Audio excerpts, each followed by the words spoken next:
Señor, te damos gracias, Padre, en el nombre de Jesús, por permitirnos este tiempo, Señor, de reunión, este tiempo, Señor, donde tienes una cita de amor con nosotros, Señor. Sabes que te necesitamos. Dices en tu palabra, Dios, que apartados de mí nada pueden hacer. Señor, reconocemos, Señor, que sin ti no podemos hacer nada, Señor. Nuestra vida pasada, Señor, fue un fracaso sin ti. Pero Dios, gracias por restaurarnos, gracias por renovarnos, gracias Dios por perdonarnos y por hacer tu obra en nosotros, Señor. Dios, delante de ti pongo este tiempo, sé tú hablando a nuestra vida, edificando tu iglesia, Señor, y llevándolo, Señor, hacia la madurez.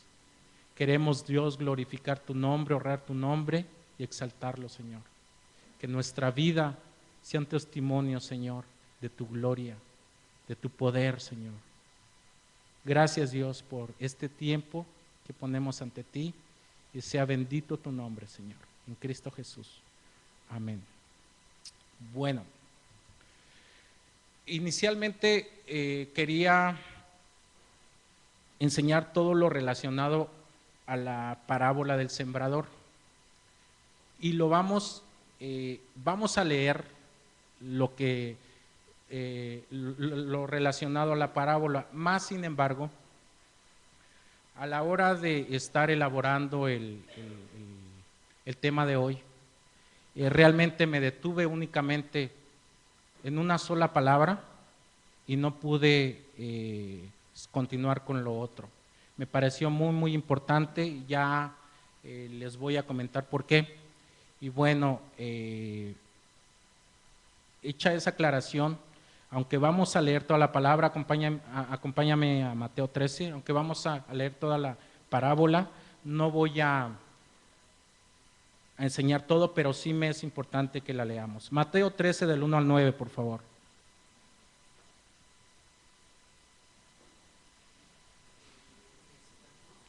No, así estoy. Gracias. Dice, aquel día salió Jesús de la casa y se sentó junto al mar. Y se le juntó mucha gente, y entrando él en la barca se sentó y toda la gente estaba en la playa. Y les habló muchas cosas por parábolas diciendo, he aquí el sembrador salió a sembrar. Y mientras sembraba, parte de la semilla cayó junto al camino, y vinieron las aves y la comieron. Parte cayó en pedregales, donde no había mucha tierra, y brotó pronto, porque no tenía profundidad de tierra. Pero salido el sol se quemó, y porque no tenía raíz, se secó. Y parte cayó entre espinos, y los espinos crecieron y la ahogaron, pero parte cayó en buena tierra, y dio fruto, cual a 100, cual a 60 y cual a 30 por uno. El que tiene oídos para oír, oiga. Sigue ahí, por favor, en el versículo 18. Oíd pues vosotros la parábola del sembrador. Cuando alguno oye la palabra del reino y no la entiende, viene el malo y arrebata lo que fue sembrado en su corazón. Este es el que fue sembrado junto al camino. Y el que fue sembrado en pedregales, este es el que oye la palabra y al momento la recibe con gozo, pero no tiene raíz en sí, sino que es de corta duración, pues al venir la aflicción o la persecución por causa de la palabra, luego tropiezan. El que fue sembrado entre espinos, este es el que oye la palabra, pero el afán de este siglo y el engaño de las riquezas ahoga la palabra y se hace infructuosa. Mas el que fue sembrado en buena tierra, este es el que oye y entiende la palabra y da fruto, y produce a 100, a 70 y a 30 por uno. Bueno,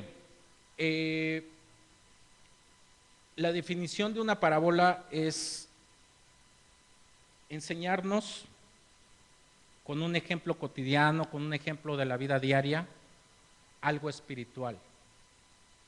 Entonces, en esta parábola, el sembrador es el que siembra la palabra, el que predica el mensaje. Cualquiera que proclame el mensaje de Dios con el propósito de sembrar la buena semilla en el corazón de los demás. La semilla es la palabra del reino, Es el mensaje acerca del reino, mensaje de buenas nuevas del reino, la palabra de Dios, el mensaje de Dios a los hombres.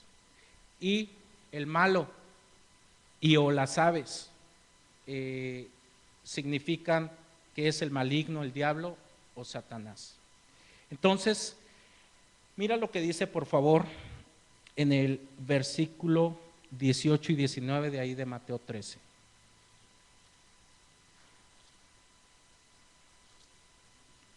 Y dice lo siguiente: oíd pues vosotros la parábola del sembrador. Cuando alguno oye la palabra del reino y no la entiende, viene el malo y arrebata lo que fue sembrado en su corazón. Este es el que fue sembrado junto al camino. Entonces, dice aquí que en el versículo 19, cuando alguno oye la palabra del reino, entonces oye la palabra del reino, que es la palabra que estamos considerando la escritura. La oye, pero ¿qué pasa con esa persona? No le entiende. Entonces, ¿qué sucede? Viene el malo, que es Satanás, y arrebata lo que fue sembrado en su corazón. Este es el que fue sembrado junto al camino. Entonces, una de las características de este tipo de personas es la falta de entendimiento de la palabra, y lo vamos a ver a continuación. Entonces, en un pasaje paralelo, por favor acompáñame ahí, no descuides este pasaje porque lo vamos a estar considerándolo, así es que ponle ahí algo, una hojita, un separador o algo de ahí de Mateo. Entonces acompáñame a Lucas, por favor, capítulo 8, versículo 11 y 12. Lucas 8, versículos 11 y 12.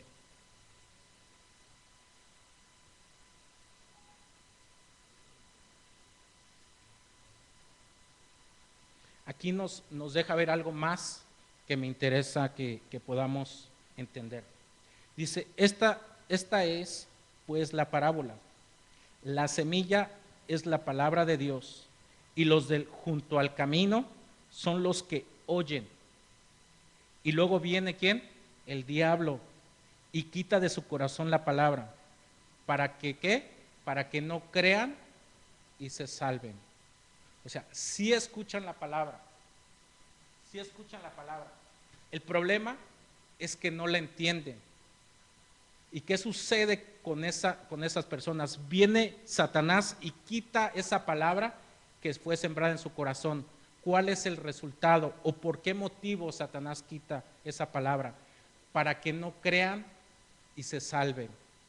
Entonces, hay personas que llegan a la iglesia, llegan por primera vez, están con nosotros un tiempo, no son salvos porque aquí nos dice muy claro, para que no crean y se salven.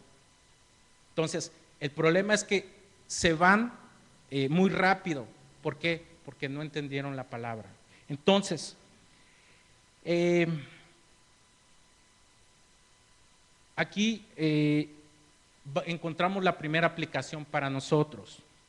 Nosotros como cristianos, como hijos de Dios, tenemos la misión de ir por todo el mundo y de predicar el evangelio a toda criatura. Y debemos hacerlo tal y como nos lo enseñó Jesús, sembrando correctamente la palabra en los corazones de los hombres para que haya fruto para salvación, asegurándonos de ser claros y sencillos para que entiendan el mensaje. Si predicamos mal, no va a haber fruto y Dios nos pedirá cuentas sobre eso, pero si predicamos correctamente, cumplimos nuestra responsabilidad y la tierra queda lista para dar fruto. Entonces, quienes enseñamos, ya sea en niños, en jóvenes, en las cárceles, aquí mismo, con mujeres, hombres, etcétera, debemos de tener muy en cuenta esto. O sea, que nuestro mensaje debe estar bien elaborado, bien preparado, y que debe ser tan claro y tan sencillo para que la gente pueda entender la palabra, y esa es responsabilidad del que enseña y que lleve un fruto en la vida de esas personas. Entonces, aquí en Lucas observamos, estamos ahí, que están junto al camino, mas no en el camino.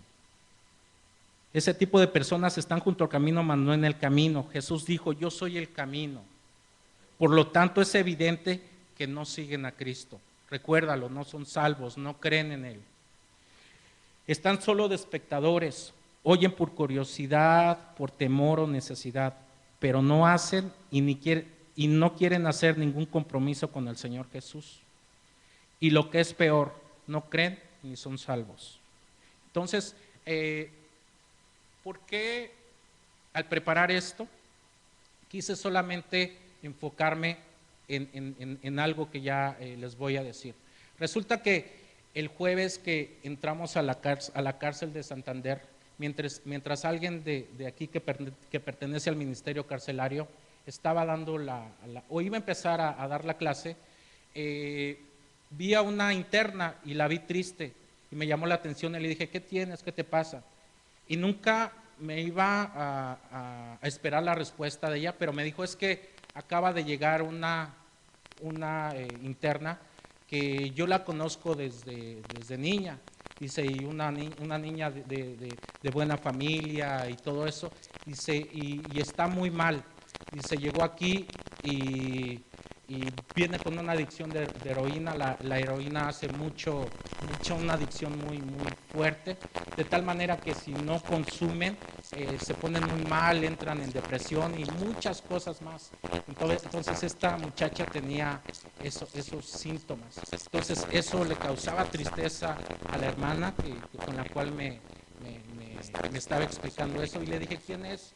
Me dice, es ella, y ya me señaló. Entonces, en eso ya empezaba la enseñanza y mientras yo me fui para allá. Entonces le di el plan de salvación y le di un poco de mi testimonio porque yo tuve una adicción por 15 años y bueno, estuvimos ahí hablando y todo eso. Y la verdad la vi tan mal que yo pensé que iba a responder al mensaje, al plan de salvación. Mas sin embargo me dijo, o sea, me escuchó bien me puso atención hasta que me dice, entonces ya le dije, ¿por qué no hacemos una oración donde te invito a que recibas a Cristo en tu vida y puedas entregar tu vida a Cristo y Él pueda ser el Señor de tu vida y pueda hacer los cambios en ti? Y me dijo, no, pero me lo dijo de una manera así como ya enojada. Me dice, no, dice, yo creo a Dios a mi manera. Entonces para mí fue triste, pero también nos encontramos muchas veces con ese no. O sea, viendo la necesidad que tenemos de Cristo, vemos, no, yo creo en Dios a mi manera. Entonces vemos este tipo de personas también, por otro lado, que sí llega el mensaje, pero tienen un corazón duro, sencillamente que no quieren aceptar las palabras del Señor Jesús.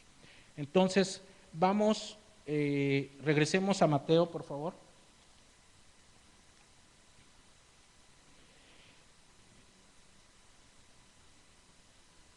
Mateo 13, versículo 20.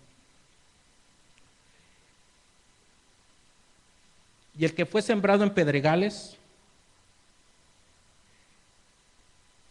este es el que oye la palabra y al momento la recibe con gozo, pero no tiene raíz en sí, sino que es de corta duración, pues a venir la aflicción o la persecución por causa de la palabra, luego tropiezan. Entonces vemos aquí otro tipo de personas que vamos a ver las características del que fue sembrado entre pedregales. Dice aquí, el que fue sembrado entre pedregales, este es el que oye la palabra. Entonces también oye la palabra y al momento la recibe con gozo, con alegría, pero no tiene raíz en sí, sino que es de corta duración. Es por un tiempo muy corto. Entonces a veces están aquí igualmente y de pronto ya no están. Dice, pues al venir la aflicción o la persecución por causa de la palabra, luego tropiezan. Entonces, ¿por qué también es de corta duración? Porque viene la aflicción y la persecución. Entonces, de lo que me voy a enfocar el día de hoy es en la palabra aflicción. No pude pasar de esa de esa palabra. De hecho, la palabra aflicción y persecución no es lo mismo, pero sí quise enfocarme en la palabra aflicción. ¿Por qué? Porque hace como un mes aproximadamente conocí a Mauricio en la cárcel de Villanueva, en el patio 1. Ya lo había visto un martes antes, pero no había tenido relación con él. Entonces me llamó la atención porque el martes antes que lo vi, traía su Biblia. Y cuando al siguiente martes que ya pude conocerlo, que ya pude hablar con él, también traía su Biblia. Entonces le dije, Mauricio, ¿por qué? Le dije, ¿cuánto tiempo tienes en Cristo? Me dice 15 años. Y me dice, bueno, es un decir. Y le digo, pues, le pregunté, ¿por qué es un decir? Dice, es que estuve un año en la iglesia, incluso estuve sirviendo, pero vino la aflicción y al año me aparté.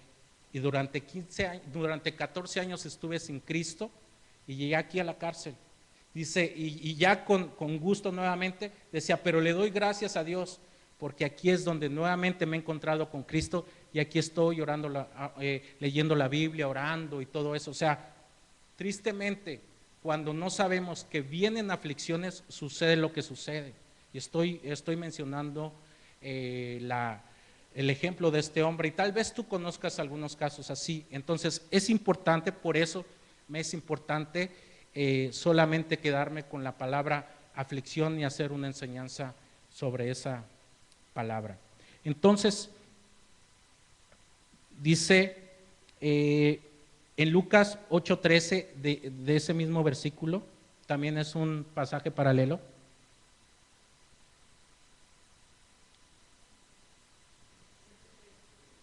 Lucas 8:13.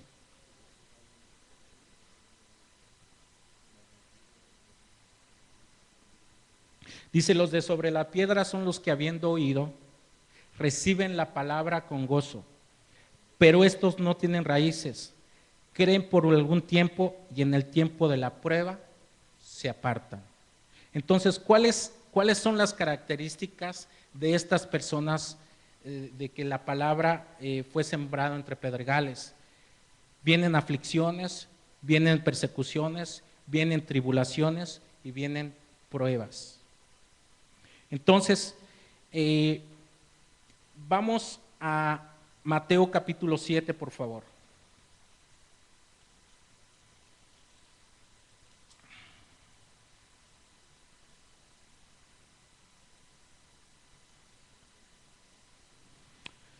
Mateo capítulo 7, versículo 24 al 29.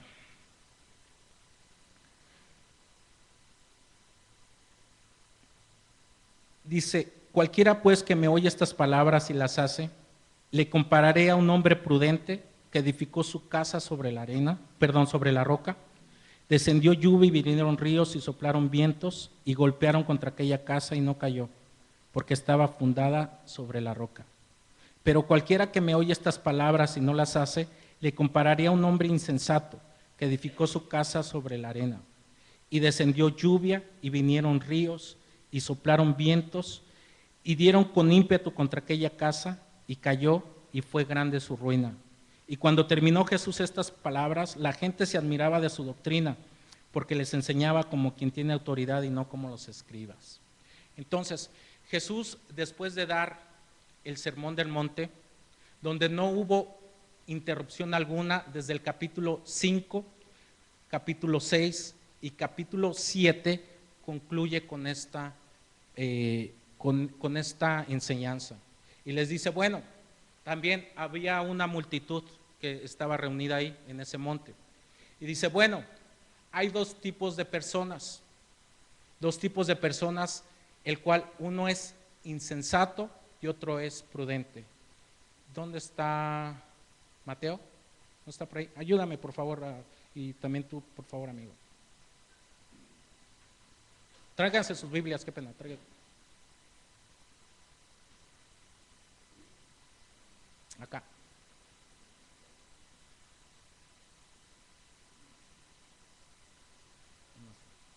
Bien. Listo. Vamos a ver quién es el insensato y quién es el prudente. Bueno, ¿cuáles son las características de estas personas? Oyen la palabra las dos personas, tienen la palabra en la mano, digámoslo así, están escuchando la palabra, están leyendo la palabra. Después, a estas dos personas les vienen las mismas cosas.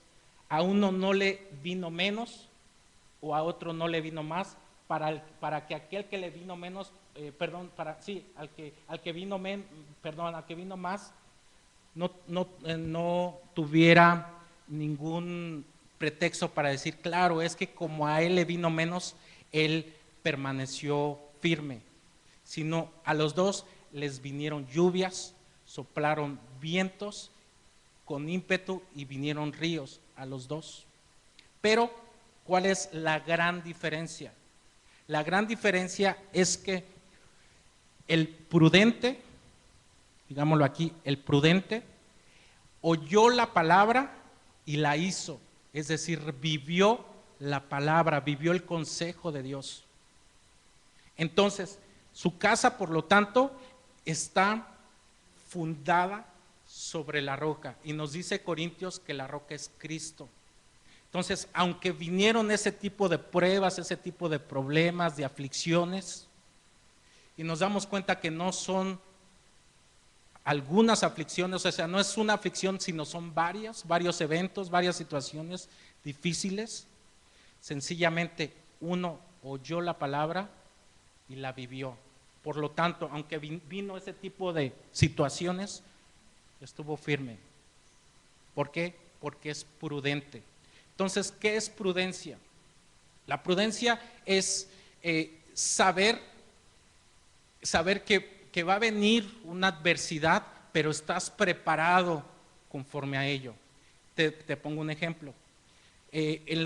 Cuando nace un niño, la cartilla de vacunación, el médico, las enfermeras y la experiencia ya como madres, como padres, nos dicen que van a venir enfermedades como sarampión, viruela, varicela, etcétera, etcétera. Entonces hay una cartilla de vacunación que le entregan a los padres del niño. Entonces saben que tienen que vacunarlos en tal fecha. Imprudente sería, sabiendo que les van a venir esas enfermedades, y sencillamente no acuden al médico para que le apliquen esas inyecciones, esas vacunas. Entonces, pero esa es la persona imprudente, pero la persona insensata, pero la persona imprudente es aquella que sabe que su hijo se le va a enfermar y bueno, acude puntualmente a las citas. Entonces, mientras tanto, el otro insensato, le vinieron problemas, le vinieron pruebas, aflicciones, y desafortunadamente dice que cayó. Que cayó.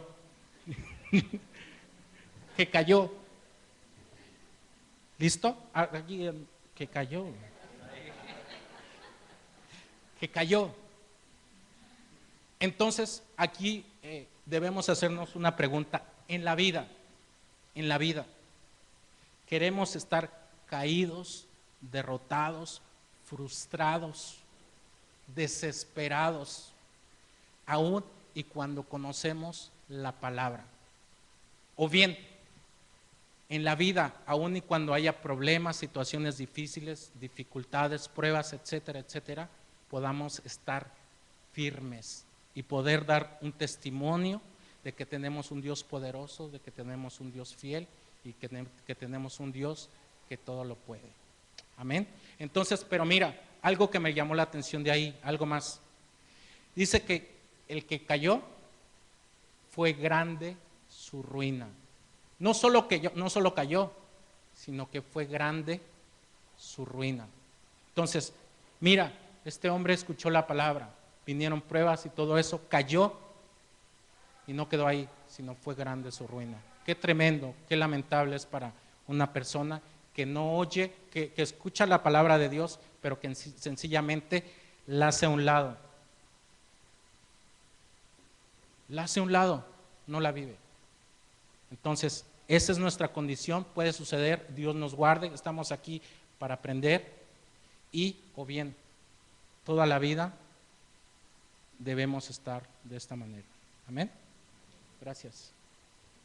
Ahora sí. Entonces, aquí encontramos una aplicación importante. Aun y cuando llevemos años en Cristo, no podemos decir, a mí no me va a pasar eso, o a mí no me puede pasar. Por lo tanto, no confiemos ni por un segundo en nuestras propias fuerzas. En 1 Corintios 10:12 dice lo siguiente, yo te lo leo. Dice, así que el que piense estar firme, mira que no caiga. O sea, una cosa es pensar, pero no estar firme. O sea, el que piensa únicamente estar firme, mire que no caiga. ¿Cómo estamos verdaderamente firmes? Cuando escuchamos la palabra de Dios y la ponemos por obra. Dice, por lo tanto, solo confiando en Cristo y en nadie más podemos estar firmes. Romanos 14:4 dice lo siguiente, acompáñame ahí.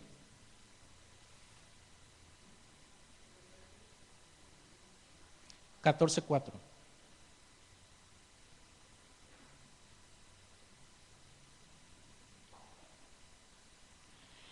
dice, ¿tú quién eres que juzgas al criado ajeno? Para su propio Señor está en pie o cae, pero estará, ¿qué? Firme, porque poderoso es el Señor para hacerle estar firme. ¿Quién es poderoso? El Señor. ¿Para qué? Para estar, para mantenernos firmes. Entonces, Jesús habló también de esto, y Él dijo, en el mundo tendréis aflicción. Digámoslo así, es una promesa. Pero también no se queda ahí, sino dice, pero confíen, yo he vencido al mundo. ¿En quién debemos confiar ante las tribulaciones? En Cristo. Entonces, ¿por qué causa viene la aflicción? Encontré dos causas. La primera, por causa de ser cristianos. Y acompáñame, por favor, a la primera carta de Pedro, capítulo 1, versículo 6 al 9.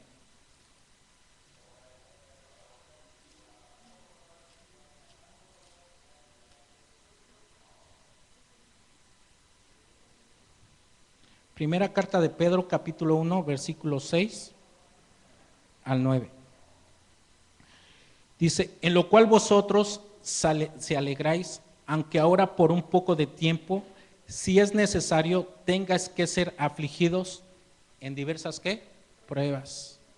Para que sometida a prueba vuestra fe, mucho más preciosa que el oro, el cual aunque perecedero se prueba con fuego, sea hallada en alabanza, gloria y honra cuando sea manifestado Jesucristo, a quien amáis sin haberle visto, en quien creyendo, aunque ahora no le veáis, os alegréis con gozo inefable y glorioso, obteniendo el fin de vuestra fe, que es la salvación de vuestras almas.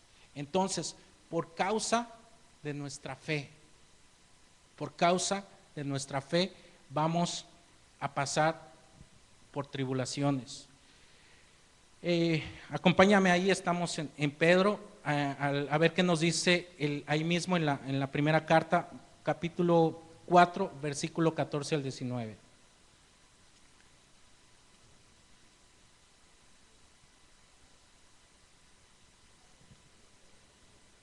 Muy bien. Primera carta de Pedro, capítulo 4, 14 al 19. Si sois vituperados por el nombre de ¿quién? De Cristo, sois bienaventurados, porque el glorioso Espíritu de Dios reposa sobre vosotros. Ciertamente, de parte de ellos, Él es blasfemado, pero por vosotros es glorificado. Así que ninguno de vosotros padezca como homicida o ladrón o malhechor o por entremeterse en lo ajeno. Pero si alguno padece como cristiano, no se avergüence, sino glorifique a Dios por ello. Porque es tiempo de que el juicio comience por la casa de Dios. Y si primero comienza por nosotros, ¿cuál sería el fin de aquellos que no obedecen al Evangelio de Dios? Y si el justo con dificultad se salva, ¿en dónde aparecerá el impío y el pecador? De modo que los que padecen según la voluntad de Dios, encomienden sus almas al fiel Creador y hagan el bien. Entonces, ¿vamos a padecer por la causa de Cristo? Sí, absolutamente. Segunda, por causa de estar casados. Mira lo que dice 1 Corintios 7, 26 al 33.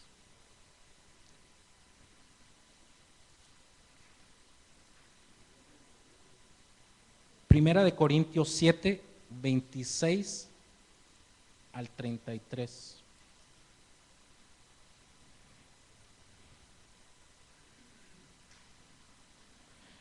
Dice lo siguiente: tengo pues esto por bueno a causa de la necesidad que apremia, que hará bien el hombre en quedarse como está.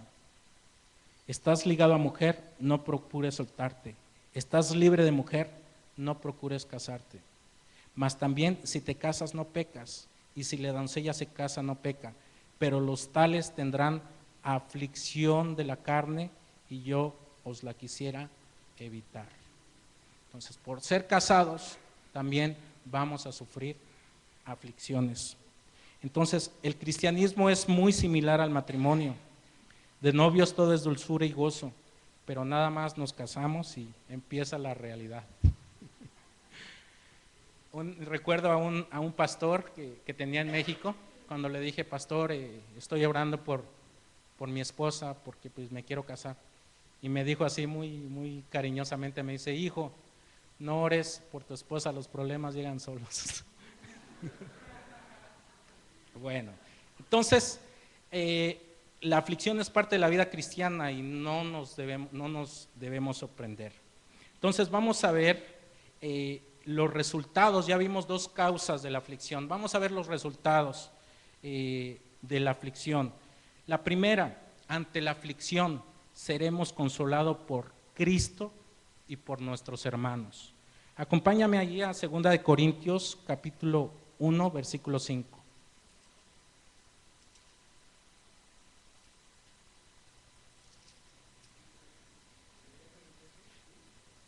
Segunda de Corintios 1:5.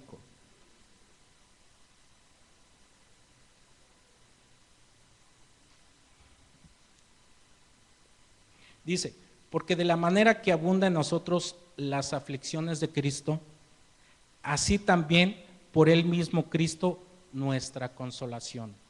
Entonces, ante una aflicción, ¿quién nos consuela? Cristo. Después, por eso Cristo dijo en Mateo 5, no lo busques, te lo leo, en Mateo 5:4, bienaventurados los que lloran, porque ellos recibirán consolación.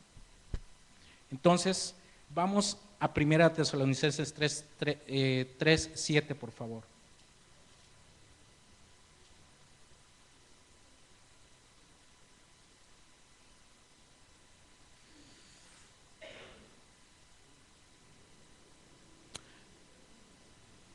Dice: por ello, hermanos, en medio de toda nuestra necesidad y aflicción, fuimos consolados de ustedes por medio de su fe. Entonces, ante la aflicción, somos consolados por Cristo y por los hermanos. Estamos aquí para consolarnos. Qué lindo es eso. La verdad es que eso me anima y me bendice mucho el saber que puedo contar con ustedes ante cualquier situación difícil o aflicción por la que esté pasando. Creo que eso nos debe de animar a estar entre los hermanos y a convivir entre los hermanos. Por eso les animo de verdad a tener un compañerismo, a venir a las reuniones. Dicho sea de paso, hago una pausa. El día de ayer estuvimos en vigilia. Estuvimos desde las 8 de la mañana hasta las 12 del día. La verdad, perdón, en ayuno. Algún día que estén acá se darán cuenta que también se van a poner nerviosos. Estuvimos en ayuno y la verdad es que fue un tiempo muy lindo, muy especial. O sea, vemos cómo colocamos, otras veces hemos visto 3 capítulos. Hoy, esta vez solamente vimos 2, los últimos 2 de Lucas. Y empezamos a comentar entre nosotros, bueno, ¿qué nos ha llamado la atención? ¿Qué el Señor nos ha hablado? ¿Qué el Señor nos ha mostrado? Y empezamos a hacer esos comentarios. Y todo lo que decimos es una edificación para nuestras vidas. Y terminamos orando los unos por los otros en cuanto a lo que nos mostraron los pasajes, pero a su vez de nuestras propias necesidades. Entonces, ayer yo fui consolado y espero que mis oraciones hayan sido de consolación para otros hermanos. Por eso es bien importante esos tiempos. Entonces, los resultados de la aflicción seremos consolados por Cristo y el Señor nos dará descanso. Salmos 94, 12 y 13. Salmos 94, 12 y 13. Dice, bienaventurado el hombre a quien tú, Señor, corriges, para hacerle descansar en los días de su aflicción, en tanto que para el impío se cava en el hoyo. Entonces, el Señor nos consuela y el Señor nos da descanso. Entonces, ¿qué hacer cuando estamos afligidos? Importante, con esto terminamos. ¿Qué hacer cuando estamos afligidos? Número 1, escuchemos a Cristo y vivamos su palabra. Ya lo vimos en el hombre prudente en Mateo 7:24. Ese hombre oyó e hizo la palabra de Dios. Por lo tanto, de eso depende, de verdad, de eso depende todo.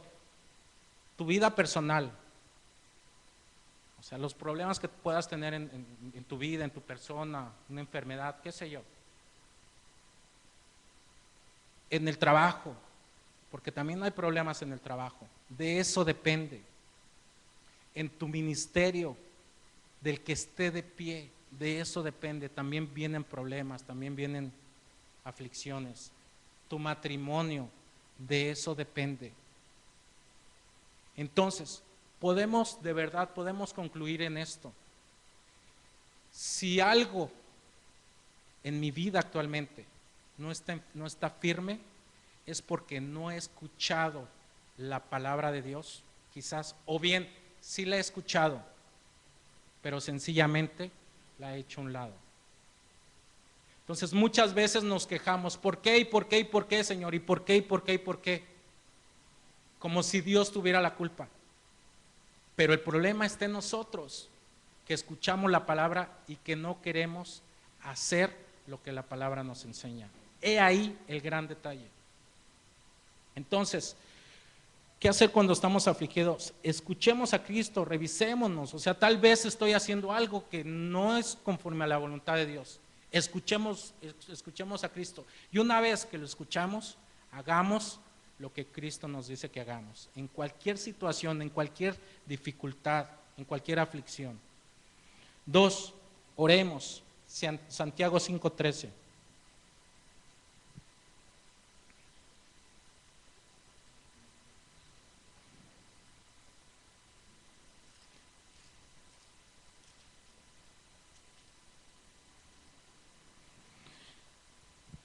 Dice Santiago 5:13. ¿Está alguno entre vosotros afligidos? Haga oración. ¿Está alguno alegre? Cante alabanzas. Entonces, también Santiago dice, está alguno. O sea, no todos a la vez, pero sí alguno. ¿Está alguno afligido? Ore. Pero ya he orado, tal vez te puedes preguntar, es que ya he orado. Ore. Oremos. Entonces, ¿qué tenemos que hacer? Escuchemos a Cristo y vivamos su palabra. Oremos. 3, soportemos la aflicción. Soportemos la aflicción.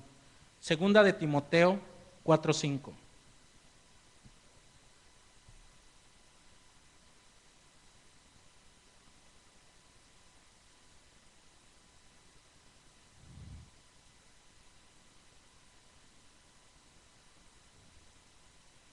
Segunda carta de Timoteo 4, 5. Pablo le está diciendo a un pastor, a un joven pastor que es Timoteo, y ahora nos lo dice a nosotros. Dice, pero tú sé sobrio en todo, soporta las aflicciones, haz obra de evangelista, cumple con tu ministerio. Entonces, dice aquí, soporta las tentaciones. Igualmente, no dice la tentación, sino dice las aflicciones. Soporta las aflicciones. Y mira, esto me hace ver que esta columna es un soporte para este edificio. Entonces, Pablo decía que él como perito arquitecto había puesto el fundamento que es Cristo, el cimiento de nuestra vida es Cristo, pero dice, cada uno mire cómo sobreedifica. Y decía, ninguno puede poner otro fundamento, el cual es Cristo.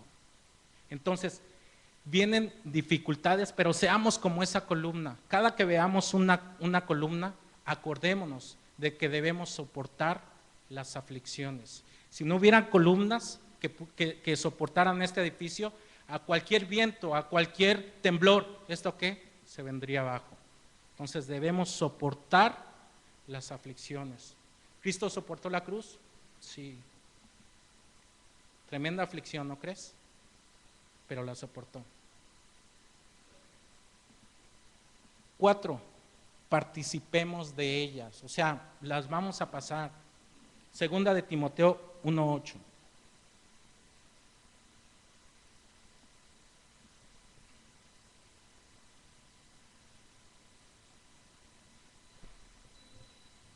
Segunda de Timoteo 1:8. Por tanto, no te avergüences de dar testimonio de nuestro Señor, ni de mí, preso suyo, sino participa de las aflicciones por el Evangelio según el poder de Dios. O sea, participa de las aflicciones. O sea, de verdad quieres servir, por ejemplo, al Señor, te vas a encontrar con aflicciones. O sea, quieres servir al Señor, va a haber aflicciones. Quieres entrar a trabajar, va a haber aflicciones. Quieres casarte, va a haber aflicciones, pero participa, es parte de la vida.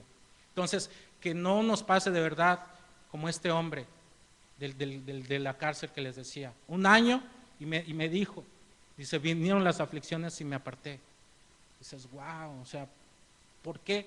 Porque tal vez no había entendido esto, no sabía esto, pero qué lindo es que el Señor nos esté edificando nuestras vidas. Entonces participemos de las aflicciones, aprendamos de las aflicciones. Número 5, aprendamos de las aflicciones.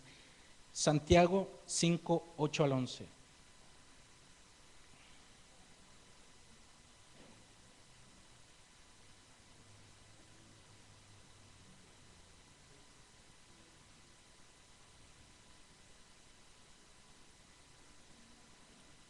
Ok.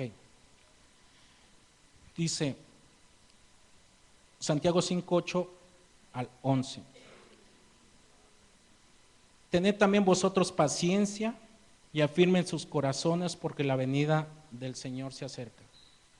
Hermanos, no se quejen unos contra otros para que no sean condenados. He aquí, el juez está delante de la puerta. Hermanos míos, tomen como ejemplo de aflicción y de paciencia a los profetas que hablaron en el nombre del Señor.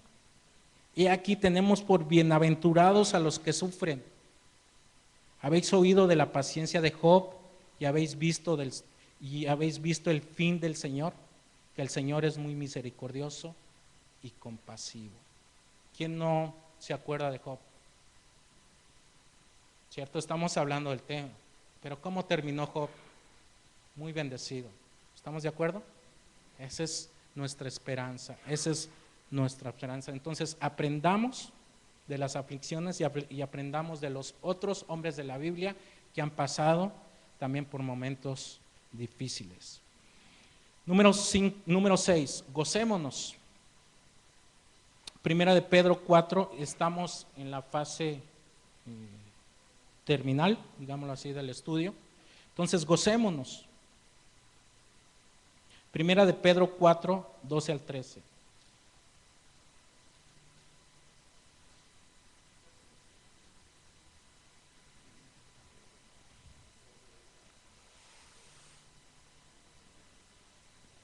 Dice: amados, no os sorprendáis del fuego de prueba que os ha sobrevenido, como si algún extraño os aconteciese, sino gócense por cuanto sois participantes de los padecimientos de Cristo, para que también en la revelación de su gloria se gocen con gran alegría. Entonces, la verdad es que nos preguntamos, bueno, pero ¿por qué o de qué manera nos podemos gozar? ¿Sabes? El gozo es una característica del fruto del Espíritu. Debemos andar en el Espíritu para que haya gozo aún y ante las aflicciones, pero debemos gozarnos por la obra de Cristo que va a hacer en nosotros.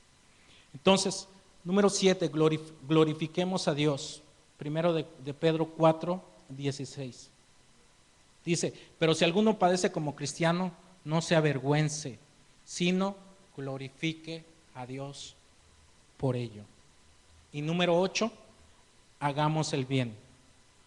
Dice 1 de Pedro 4, 19: de modo que los que padecen según la voluntad de Dios encomienden sus almas al fiel Creador y hagan el bien. Entonces, con esto hemos terminado, pero nos damos cuenta que vamos a tener aflicciones. Estoy concluyendo. Indiscutiblemente, indudablemente vendrán. No podemos hacer nada por detenerlas, porque vendrán. Cristo lo ha dicho: en el mundo tenéis aflicciones. Pero sí hay algo que debemos hacer para mantenernos firmes ante las aflicciones: escuchar la palabra de Dios y hacer la voluntad. Orar, importante. Soportar esa aflicción, participar de los mismos padecimientos de nuestros hermanos. O sea, como hombres, el caso de Job padeció, y bueno, saber que también yo voy a padecer, tú vas a padecer, pero lo importante es que cómo terminó Job, ¿no? Con la misericordia, con la bendición de Dios ante esa situación. Aprendamos de las aflicciones, gocémonos, glorifiquemos a Dios y hagamos el bien. Amén. Señor, gracias por tu palabra, Señor. Gracias por hablar a nuestra vida y por permitirnos saber, Señor, que sin duda alguna vendrán tiempos difíciles, Señor, en nuestra vida, en nuestro trabajo, en nuestro ministerio, en la escuela, Señor, en el colegio, en el matrimonio, Señor, donde quiera que estemos, Señor. Pero Padre, gracias porque nos invitas a confiar en ti, Señor. No en nosotros, no en nuestras habilidades, no en nuestro poder, Señor, sino únicamente en ti. Señor, gracias porque a pesar, Señor, de tantas pruebas que puedan venir, Señor, tenemos la confianza y la seguridad de que estaremos firmes, Señor, así como ese hombre prudente. Señor, ayúdanos, Señor, a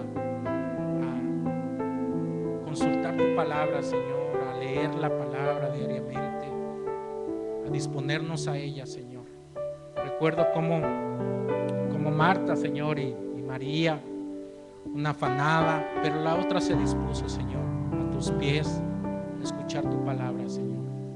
Dios, que día a día estemos ante ti, porque tenemos la convicción y la seguridad, Señor, de que tú has vencido al mundo, Señor. Cualquier cosa que pase en el mundo, tú tienes el control, Señor, de ello. Recuerdo, Padre, como cuando se levantaron esas tormentas, Señor, cuando ibas en la barca con tus discípulos, Señor, ellos pensaron que morían, pero tú, Señor, dice tu palabra que estabas durmiendo, Señor.